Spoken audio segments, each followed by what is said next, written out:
오늘 읽은 본문 중심에서 징계와 출세상이라는 제목으로 하나님 말씀 상고하겠습니다. 징계라 그러면 우리가 조금 불편한 단어죠. 징계.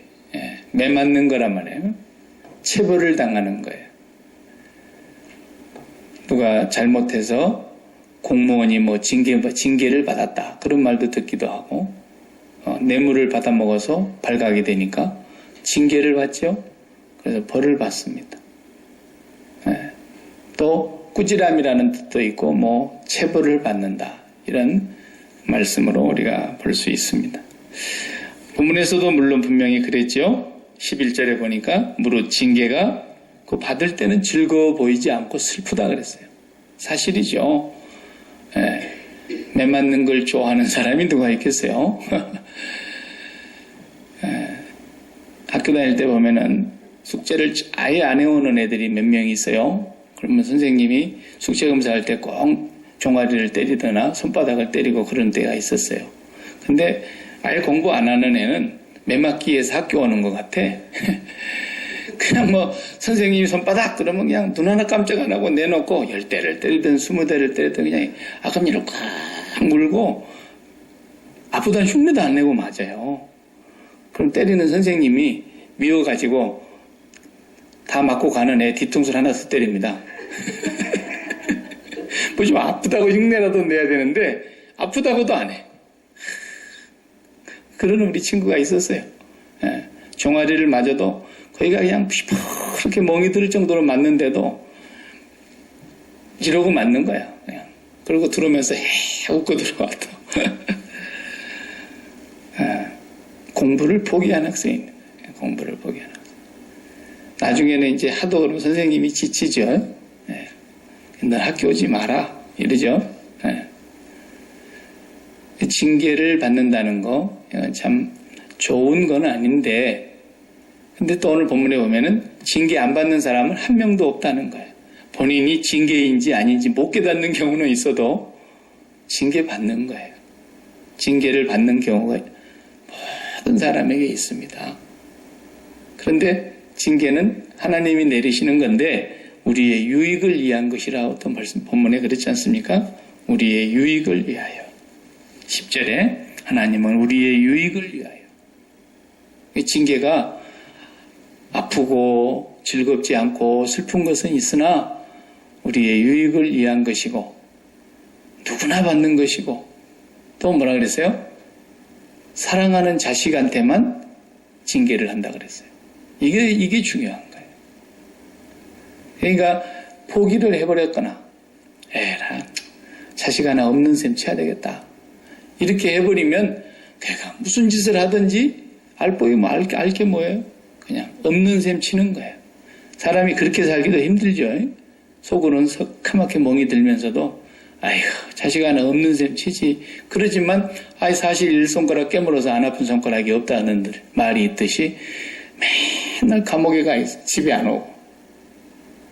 태어나갖고 집에 있는 시간보다 감옥에 있는 시간이 더 많은 자식. 그런 자식을 둔 부모. 그것도 그냥 보통 어디 슈퍼에 가서 도둑질 정도 해가지고 가는 게 아니라 강간범, 살인범 이래가지고 그저 세상에 그냥 알려져서 감옥에 들어갔을 때 그 자식이 부모 마음이 어떻겠어요? 한 번도 아니고 사람이 살다 보면 한 번은 실수를 또 해서 그럴 수 있다지만 아주 그냥 나오면 일주일 뒤에 또 잡혀 들어가고 일주일 뒤에 또 잡혀 들어가고 없는 셈 쳐버리는 사람이 있어요. 그런데 하나님께서는 성경 말씀에 뭐라 그랬어요? 라오디게아 교회가 참 안 된 교회잖아요. 그런데 라오디게아 교회를 두고 하시는 말씀을 보세요. 무릇 내가 사랑하는 자를 책망하여 징계하노니 그러므로 내가 열심을 내라 회개해라. 라오디게아 교회에 주신 말씀이거든요. 라오디게아 교회가 하나님하고 상당히 먼 교회였어요. 하나님 보실 때 너무 가련하고 공고하고 가난하고 헐벗었고 눈멀었던 그런 교회였어요. 그런 교회도 하나님이 너무 사랑하시면서 징계를 내리셨다는 거예요. 내가 너희들을 사랑하기 때문에 책망하고 사랑하기 때문에 징계한다는 거죠. 그래요. 목사도 가끔 보면은 성도들에게 좋은 소리만 하면 좋겠지만은 듣기 싫은 소리를 한 번씩 하고 그럴 때가 있어요. 예. 그래도 그냥 쉽게 말하면 믿음이 그럴만한 사람한테 다 해야지 아무나 대놓고 그렇게 하면은 그냥 나자빠져 버려요. 예. 쥐꺼짓게 뭔데 그러고 그냥 지꺼짓꺼 그래 버린다고.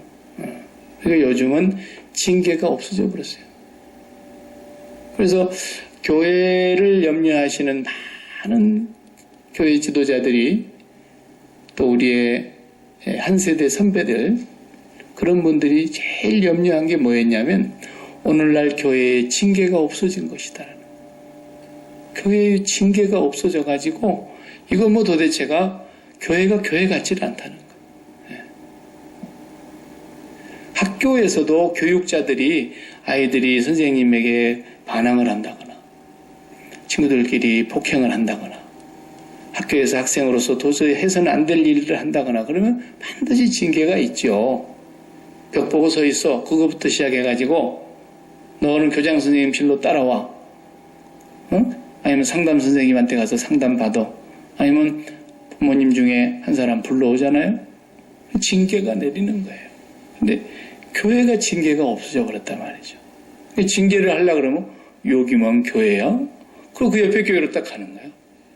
그럼 뭐 어떻게 징계를 합니까? 이쪽 교회에서 또 어떻게 해가지고 도무지 안 될 사람이 어쩌다 이제 버티다 더 이상 버틸 수가 없어서 옆에 교회로 갔는데 그 교회에서 2달 뒤에 장로한데 뭐 이렇게 되니 어떻게 이걸 교회를 만들겠냐 이거야. 그런 사람이 지금 우리 이 노예 안에 관내에도 있어요. 기가 막혀요. 이 세상만 또 못하는 그런 사람들이 더러 있다고 많지는 않지만 그러나 반드시 징계가 있고 있어야 하고 하나님께서는 사랑하는 자들을 징계한다. 잠언에 보면 이런 말씀 여러분 아시죠? 잠언 13장 24절 매를 아끼는 자는 그 자식을 미워함이라 자식을 사랑하는 자는 근실히 징계하느니라 그랬어요. 자식을 매질을 안 하는 부모는 이 나라는 또 매질하면 또 잡아가 도대체가 어디다 장단을 맞춰야 되는지. 저도 뭐 애들이 여기 와 있습니다만은 어릴 적에 많이 맞았어요. 잘못하면 맞아야지. 물론 제 성질에 못 이겨서 제가 때리는 경우도 있었을 거지만 어쨌든 매 맞았어요. 잘못할 때 매를 맞는 거예요. 왜? 버린 자식이나 소망이 없는 자식이나 내 자식이 아니라 어디서 굴러들어온 그런 자식 같으면 어떡하겠습니까? 그러나 내 자식이고 사랑하는 자식이니까 잘 되라고 당내에 사람 되라고 유익하게 하기 위해서 매질을 했다 이거예요. 근데 그게 거기가 어디까지가 폭력이고 어디까지가 사랑의 매냐 이걸 사람이 구분을 잘 못해요. 그 상황을 그러니까 무조건 법정에서는 그냥 뭐 우리 권사님 얘기 들으니까 어느 컨설은 그냥 자식이 하도 말을 안 듣니까 잠깐 한국 가자 그래가지고 한국에 놀러 간 것처럼 해갖고 따라갔는데 공항에 내리자마자 그냥 반 죽였다잖아요.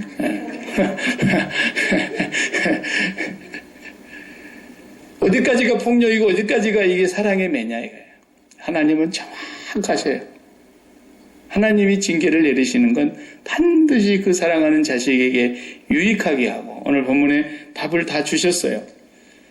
징계가 당시에는 즐거워 보이지 않고 슬퍼 보이나 11절 그로 말미암아 연단을 받은 자들은 의와 평강의 열매를 맺느니라 그랬고 13절 마지막 절에도 너희 발을 위하여 곧은 길을 만들어 저는 다리로 하여금 어그러지지 않고 고침을 받게 하라 그랬어요.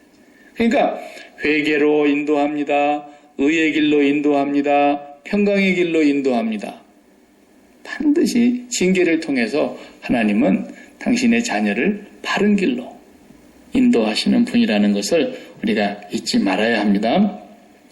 오늘 제목이 징계와 출세상 그랬어요. 출세상이라는 말은 잘 안 쓰는 말이죠. 제가 좋아하는 말인데 다른 사람 또 누가 쓰는 사람이 있는가 모르겠습니다만 저는 출세상, 출애굽에서 빌려온 말입니다. 출애굽 그러면 어디서 시작합니까?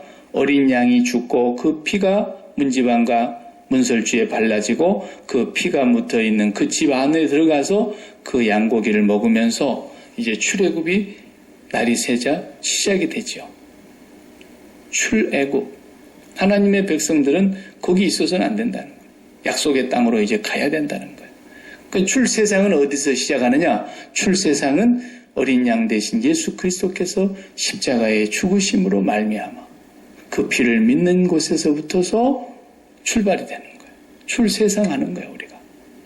그 세상을 못 빠져나오면 결국 출애굽이 안 된 것과 똑같은 거죠, 결론은. 네. 우리가 출세상하는 이 과정이 반드시 있어야 하고 이제 출세상을 했지만 꼭 애굽을 그리워하잖아요. 야, 우리 옛날 애굽에 있었을 때 그 가마솥에서 고기 구울 때 그래도 우리가 좀 먹었잖아. 여기 뭐야 이거? 그러면서 광야에 나와가지고는 막 원망하고 나중에 한참 가니까 이제는 냄새 난다 이거. 만나를 처음 먹을 때는 그냥 속된 말로 환장을 해가지고 그냥 그걸 하루분만 가져갔다 놔라 해도 그냥 이틀분씩 가져간 사람도 있고 많이 먹으려고 그냥 욕심 부리고 그러더니 그것도 오래 먹으니까 또 만나요. 아유, 마늘이나 상추나 이런 것도 좀 언제 나왔으면. 그러면서 막 그렇게 출애굽을 했어도 애굽을 그리워하는. 그러니까 성도도 출세상을 하지만 문득문득 세상이 우리를 손짓하고 세상이 우리 마음을 차고 들어온단 말이죠. 나를 좀 사랑해다오 말이야. 어떻게 너는 그렇게 꽉 막혀가지고 세상도 그렇게 모르고 세상 보기를 소 닭 보듯이 하느냐 말이야. 하나님만 좋은 게 아니고 여기 좋은 게 얼마나 많은데 그러면서 막 세상이 매력 있는 핵심 가치죠. 그게 바로 세상에서 말하는 핵심 가치들이 우리에게 막 꼬리를 치는 거예요. 그런데 히브리서에 우리 앞에 11장에서 본 대로 이러이러한 사람들은 세상이 감당치를 못하느니라 그랬어요. 그렇게 번역이 됐지만 그걸 직역하면 무슨 뜻이냐면 이런 사람들에게는 세상이 아무런 가치가 없는 것이었다. 그런 뜻이에요. 아무리 세상에서 핵심 가치들이 와서 난리를 쳐도 야, 너 예수 믿으면 죽여. 한 번밖에 못 사는 인생인데 그렇게 개죽음 당해서 되겠어? 안 죽고도 예수 믿을 수 있는 길이 있을 거 아니야? 그러면서 살살 이렇게 꼬드기는데 죽기 싫은 마음에다가 안 죽게 해준다 그러니까 주를 부인하는 사람들도 있었지만 이 사람들은 구차하게 그 사형을 면하지 않았다는 거예요. 이런 사람들은 세상이 감당치를 못하는 사람, 세상이 아무리 매력을 던져도 눈 하나도 돌아오지 않는 그런 사람들이었다 이거예요. 짐승의 가죽을 둘러쓰고 유리방황하며 토굴에서 살며 붙잡히면 톱에 켬을 당하여 죽을지라도 그들은 세상이 던져주는 매력에 절대로 마음을 빼앗기지 않았던 사람들. 이런 사람들이 있었어요. 이제 이런 사람들을 우리에게 소개하면서 출세상을 한 사람들이라면 그렇게 살아야 되는데 그게 쉽게 안 된다. 그래가지고 또 예수 안 믿는 사람이 뭐 조금 잘된 얘기 막 하면은 예수 믿는 사람이 막 그게 부러워가지고 마음이 그쪽으로 또 쏙 쏠려서 나도 한번 해볼까 이런 생각이 들어요. 그 예수 안 믿는 사람들의 그 핵심 가치를 나도 부러워하고 속으로는 하나님 앞에 은근히 시기 질투가 나고 하나님께 원망 불평이 나와요. 하나님 나는 뭡니까 말이에요. 내가 이렇게 주를 위해서 충성하고 봉사하고 기도하고 헌신하고 하나님 앞에 많은 걸 바쳤는데 어떻게 그렇게 예수 안 믿는 신우 아들도 그렇게 잘 되는데 우리는 아들이 왜 이래 이 모양입니까? 그러면서 이렇게 마음속에서 원망이 은근히 나오고 그래요. 그러니까 이 징계는 하나님이 언제 쓰시느냐? 출애굽을 하듯이 출세상을 해야 하는 사람들이 출세상 해놓고도 세상을 마음에서 완전히 버리지를 못하고 세상을 사랑하는 사람들 있잖아요.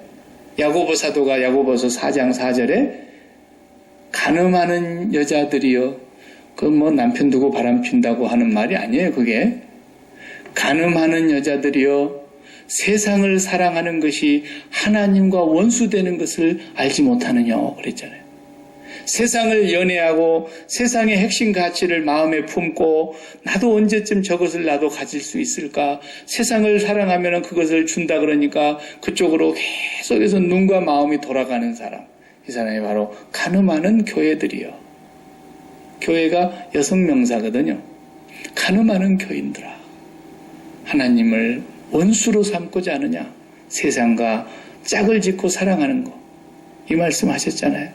그래서 여기서 말하는 이 세상은 하나님을 등진 걸 말하는 거죠. 하나님을 대적하는 것을 말하는 세상이에요.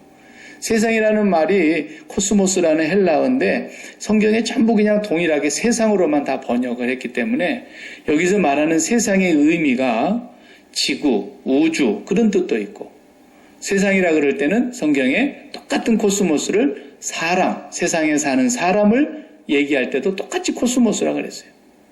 또 이 세상에 속해 있는 정욕들, 재물, 이 세상에 속해 있는 모든 물질들, 이 세상에서 준다고 하는 영광, 이 세상의 명예, 이런 모든 것들이 다 세상이라는 말로 성경에 동일하게 번역이 되어 있는데 여기서 출세상이어야 된다고 하는 이 세상의 의미는 하나님을 대적하고 하나님을 등진 세상을 말하는 거예요.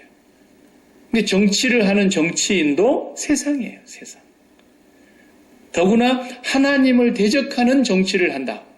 하나님을 떠난 정치인, 다 이건 세상입니다. 하나님의 말씀을 거역하고 하나님의 말씀과 정면으로 대치하는 그런 정치인이 있다 그러면 이 사람은 그 배후에 어떤 세상에 있는 겁니까? 사단의 시스템과 사단의 체계에 끌려다니면서 사단의 종노릇하는 권력을 가진 정치인이라 이 말이에요. 이게 세상이에요, 이게. 교육도 세상이에요. 코스모스에 속하는 내용이에요. 교육 그러면 하나님이 없는 교육. 세상은 자연이 생겼어. 그래서 자연으로부터 시작했다는 거예요. 하나님의 창조를 부정하는 이 모든 과학 다 그 배후에는 뭐가 있어요? 사단의 시스템과 체계에 있는 거예요. 교육이 마찬가지예요. 기업 마찬가지예요. 심지어는 이제는 선교까지도 사탄의 시스템으로 다 들어가 버렸어요. 우리 고국에 미국에서 보낸 선교사들이 세운 대학교가 사단의 시스템 아래로 안 들어간 대학교가 어디 있습니까? 이미 다 사단에게 잡혀먹었어요. 숭실대학교 하나 빼놓고는. 신학교는 물론 다르겠지만 일반 대학 중에서 말입니다. 그래서 예배를 드리지 않아요.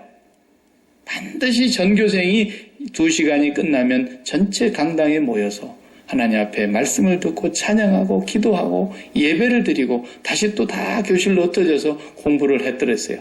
선교사님들이 세운 모든 학교는 다 그랬어요. 근데 지금은 그 모든 것을 다 없앴어요. 있어도 그냥 형식적으로 있는 것이고 옛날에는 그 시간을 빠지면 졸업이 안 됐어요. 그게 메인 과목이기 때문에. 근데 지금은 그거 안 해도 다 그냥 선택 과목이니까 해도 되고 안 해도 되는 거예요. 사단의 시스템 아래로 다 들어가 버렸어요. 그렇기 때문에 그것을 두고 지금 세상이라 그러는 거예요. 그래서 예수님께서도 세상이라는 말을 쓰실 때 이런 말씀했어요. 예수께서 대답하시되 내 나라는 이 세상에 속한 것이 아니라 이런 표현하셨잖아요. 그때 이 세상이 바로 하나님을 대적하는 세상이에요. 또 예수님 말씀에 내가 너희에게 이름은 너희로 내 안에서 평안을 누리게 하려 함이라. 세상에서는 너희가 환난을 당하나 담대하라. 내가 세상을 이기었노라. 그럴 때 이 세상이 바로 하나님을 대적하는 세상. 또 이 세상이나 세상에 있는 것들을 사랑치 말라. 누구든지 세상을 사랑하면 아버지의 사랑이 그 속에 있지 아니하니 세상에 있는 모든 것이 육신의 정욕과 안목의 정욕과 이생의 자랑이니. 이것도 바로 여기서 말하는 이 세상이 다 성경의 코스모스라는 말인데 이게 다 사단의 시스템 아래에 있는 세상을 말하는 거죠. 또 아는 것은 우리는 하나님께 속하고 온 세상은 악한 자 안에 처한 것이며 이런 성경의 말씀들이 다 여기서 말하는 세상이 배후에 사단이 역사하고 있는 사단의 시스템 아래 움직이고 있는 세상을 말하는 것이라는 것을 우리가 먼저 전제하고 이해해야 돼요. 그래서 출세상해야 된다는 것은 바로 그 세상으로부터 우리가 나와야 된다는 거예요. 예수님이 오신 것은 우리를 그 세상에서 끄집어내어서 하나님이 다스리는 왕국, 하나님의 나라, 하나님의 통치가 임하는 곳으로 우리를 건져내셨어요. 그걸 교회라 그러지 않습니까?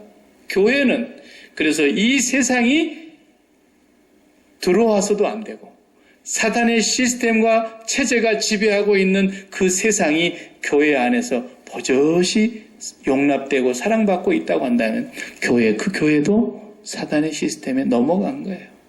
넘어간 거예요. 그러니까 지금 전 세계 교회가 그런 추세로 가고 있고 우리가 살고 있는 이 미국의 교회도 사탄의 시스템 아래 먹혀 들어가고 있는 거예요. 점점 먹혀 들어가더니 이윽고 이제는 하나님이 되어서 하나님이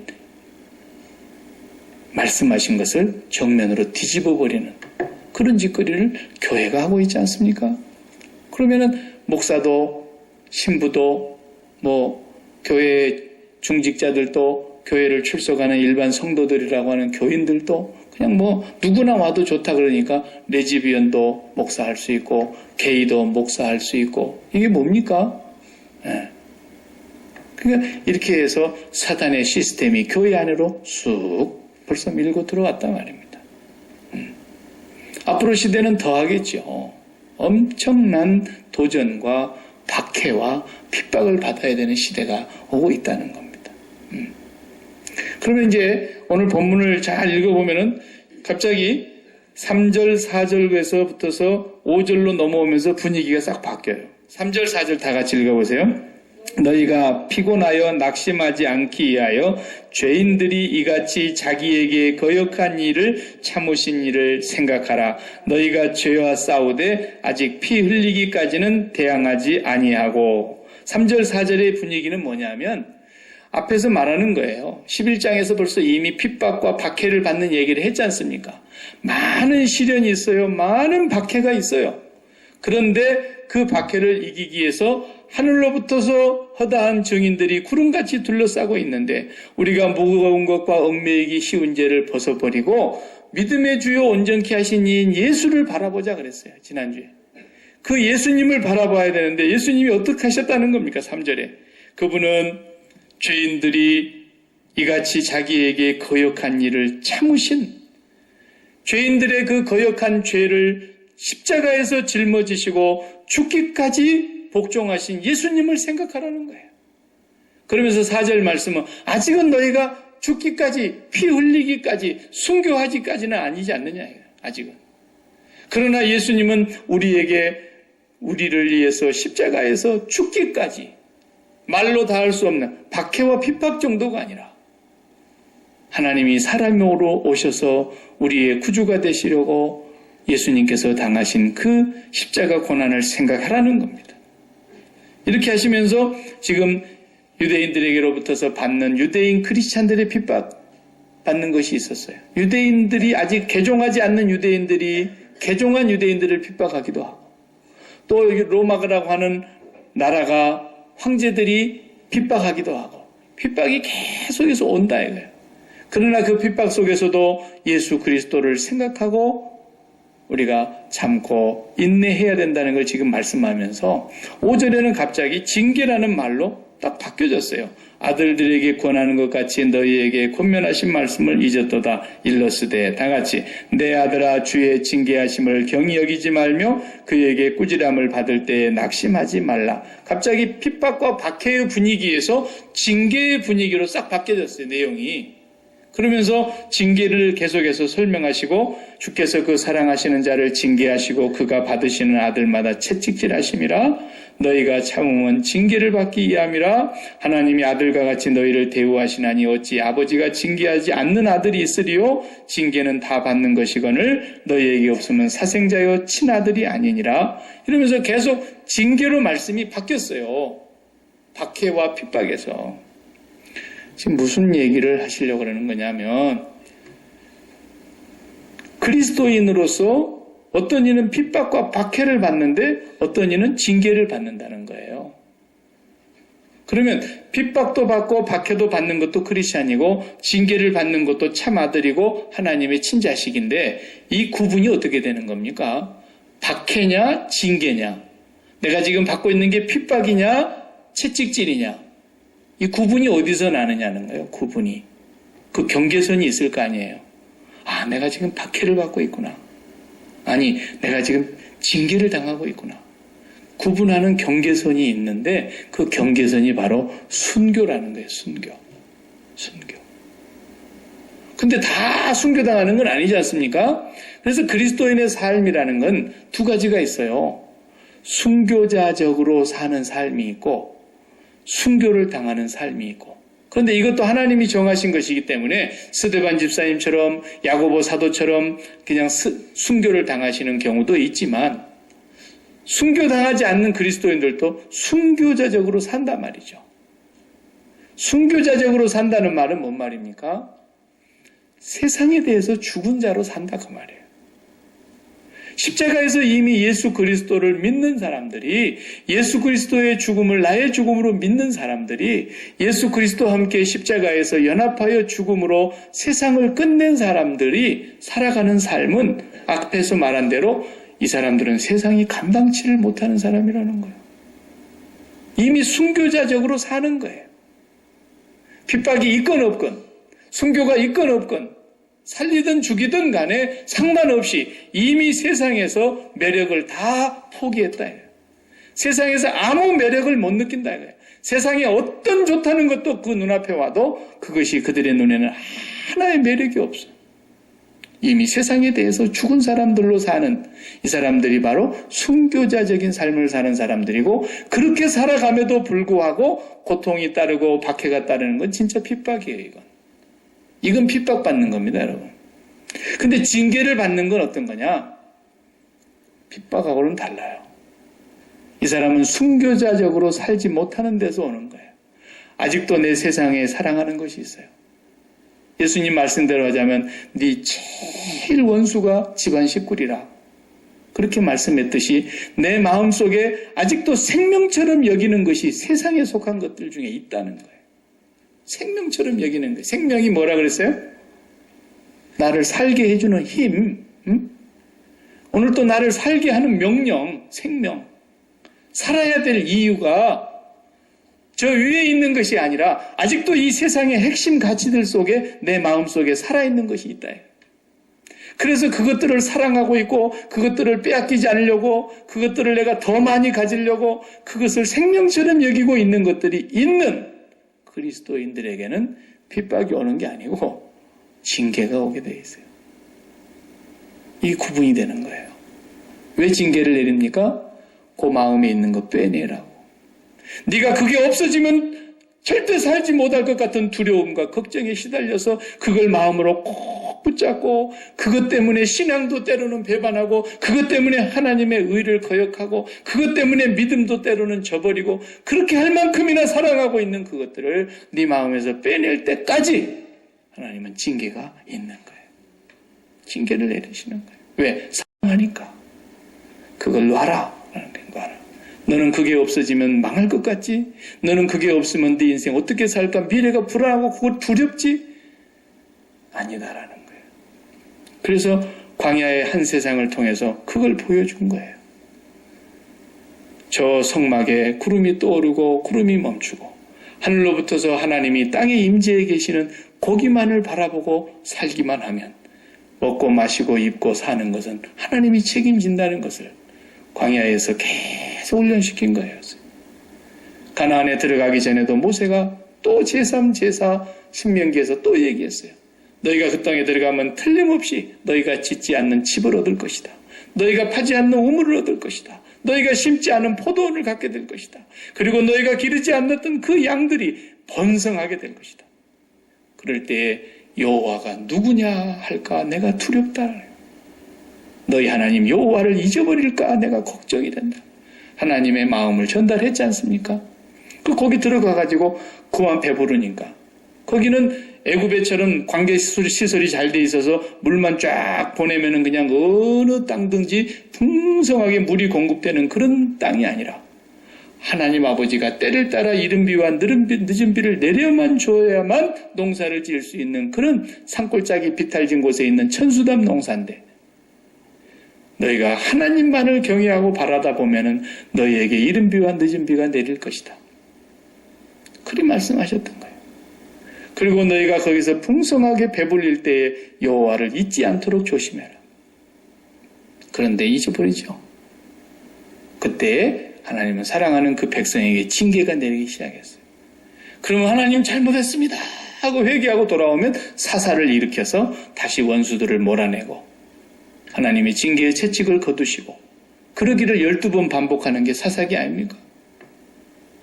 그리고 이제는 왕을 세워달라고 요구해서 왕을 세워줬더니 그 왕이 여호와를 경외하고 하나님의 말씀과 그 율례를 준행하면 내가 네 나라를 책임져주고 네 보좌는 영영하리라 그랬는데도 아니야. 자기 칼로 지키려고 하고 자기 군대로 나라를 지키려고 했단 말이에요. 그래서 사울이 하나님의 명령을 불순종하는 거예요. 하나님 사울을 물리치시고 또 이새의 아들 다윗에게 왕권을 주시는데, 이 이새의 아들 다윗이 얼마나 하나님을 경외합니까?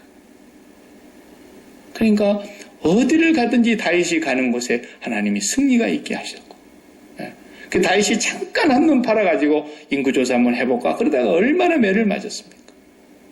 네 나라가 그렇게 뭐 군대가 많아서 이렇게 든든히 서는 줄 아느냐? 이 정신 나간 짓거리를 왜 해? 그러면서 엄청나게 매를 맞았어요. 그걸 계속해서 하나님의 백성들에게 보여주는 거거든요. 네가 진정으로 예수 그리스도를 믿느냐?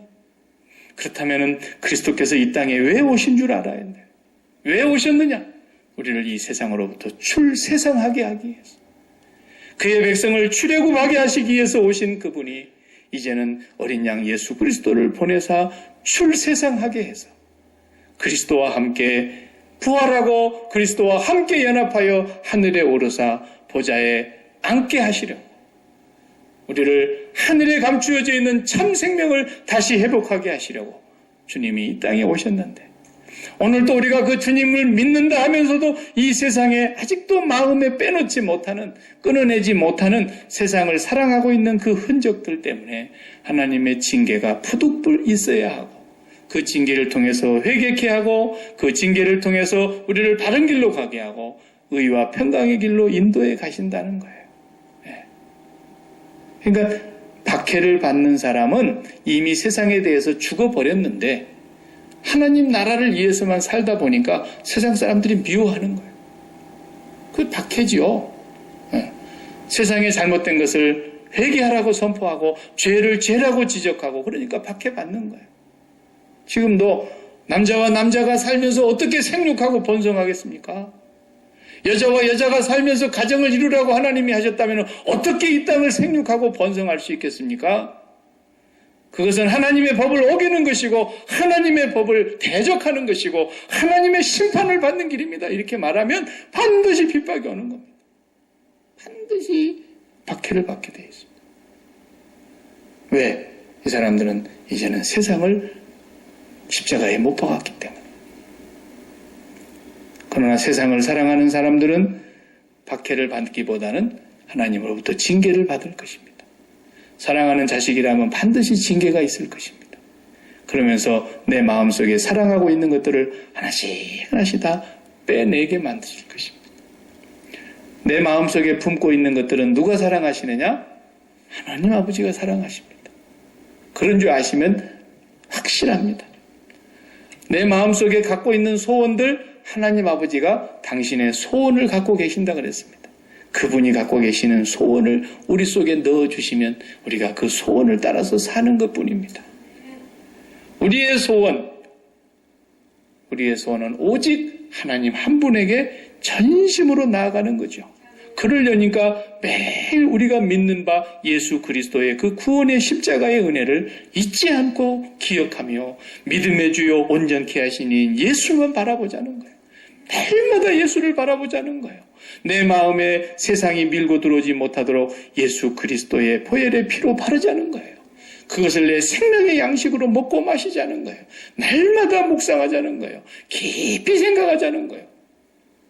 그러면 성령이 우리를 붙드시고 우리를 마음을 이끌어 하나님 아버지께로 나아가게 하고 하나님의 마음이 우리 마음과 연결이 되면서 하나님의 마음을 아는 마음이 되니까 이제 삶이 어떻게 되는 거예요? 내가 산 것이 아니죠. 내 안에 보내신 성령으로 말미암아 그리스도의 영이 나를 이끌어가서 그리스도가 살게 되는 삶이 되더라 이거죠. 징계와 출세상. 우리가 이 땅에 몸을 두고 있는 한은 이 세상을 100% 벗어날 수는 없다는 건 하나님이 아십니다. 그러나 성령으로 말미암아 살면 세상을 이기게 하셨습니다. 주님이 이기셨다 그랬으니까. 나는 못 이기지만 날마다 주님을 바라보면서 주님의 십자가의 은총을 마음에 품고 고백하며 그리스도와 함께 이 땅에서 이제는 천국을 소망하면서 살기를 날마다 구하고 찾고 두드리는데 어찌 그 사람을 성령이 붙들지 않겠습니까? 이렇게 하면서 우리가 이 세상에서 날마다 출세상에 가는 것입니다. 그리고 주님이 오시면 더 좋고 주님이 오시기 전에 우리가 먼저 가야 할 것이면 이미 출세상한 몸인데 이제 그날 졸업식 하는 날입니다. 주 안에서 잠자는 날, 그날이 우리 졸업식 아닙니까? 너는 12학년을 한 5년 더 다녀라. 이런 저주가 어디 있습니까? 세상을 졸업하는 날인데 세상을 졸업하는 날 하나님 앞에 이제는 굿나잇 하면서 하나님이 이마에 입맞춰 주시며 잠시 후에 주님 앞에서 보게 될 터인데 그 잠자고 세상을 졸업하는 날이 어떻게 우리에게 두려운 날이 되겠습니까? 그러니까 날마다 세상을 출세상하고 있는 사람들에게는 그 날이 정말 기쁜 날이 될 것이고 그 주님이 오시는 날은 더 없는 영광의 날이 될 것이고 그 날은 이제 죽음이 없는 날이요 이별도 없는 날이요 죄도 없는 날이요 죄를 생각할 수도 없는 나라 더 이상 눈물과 애통함이 없는 고가는 것이 없는 이별이 없는 그런 나라 얼마나 황홀합니까? 네. 그렇기 때문에 우리가 날마다 출세상하면서 사는 사람은 죽음이 오는 날이 무디처럼 천국에 입학하는 날이고 세상 졸업하는 날이니까 그렇게 기쁨으로 가는 거예요. 그래. 예수 믿는 사람들이 그 얼마나 멋있어요. 죽는 장면이. 그렇게 죽어야 되는 거예요. 내가 왜 죽어? 응? 내가 왜 죽어? 그러면서 병 걸렸다 그러니까 그냥 안 죽으려고 이를 꽉 물고 그러는데 예수 믿는 사람은 그러면 안 돼요. 기왕에 죽게 될 병이라 그러면 멋있게 죽을 준비를 해야지. 어차피 죽는 거라면. 그런데 죽을 준비 다 하고 주여 이제는 꿈에도 그리던 주님을 배웠기 원합니다. 이제까지 귀로 듣기만 했는데 눈으로 배웠기를 원합니다. 내 영혼 아버지 손에 의탁합니다. 그리고 계속 목욕제기하고 죽을 준비하고 있는데 하나님 병을 고쳐주셔버리네 딱. 그럼 어떻게 되는 거예요? 하나님의 사명이 남았다는 뜻이에요. 죽자고 기도하고 준비하고 있는데도 하나님이 고쳐주시는 경우가 있다니까요. 정말로. 근데 살라고 이를 꽉 물고 발버둥치고 아무개도 안 죽는데 왜 내가 죽어? 그러면서 왜 죽어야 될 놈 안 죽고 내가 죽어? 그러면서 발버둥쳐도요. 온 세상에 가장 훌륭하다는 의사가 주치의가 돼서 다 달라들어도 하나님이 부르면 가는 겁니다. 우리가 그런 믿음이 있지 않습니까? 날마다 출세상 연습을 잘 하시기 바랍니다. 징계가 내려왔다 생각이 들면 얼른 하나님 오늘 또 출세상 하겠습니다. 그리고 받아들이면 그게 나에게 유익이 되고 하나님의 사랑받는 자녀라는 확신이 있는 거고 나를 통해서 하나님이 의와 평강의 열매를 맺게 하려고 이래 하시는구나. 징계가 무릇 당할 때는 슬퍼 보이고 피곤하지만 이로써 하나님께서 우리를 온전하게 출세상하게 하시는 하나님의 자녀로 우리를 받아주심인 줄로 믿습니다. 기도하십시다.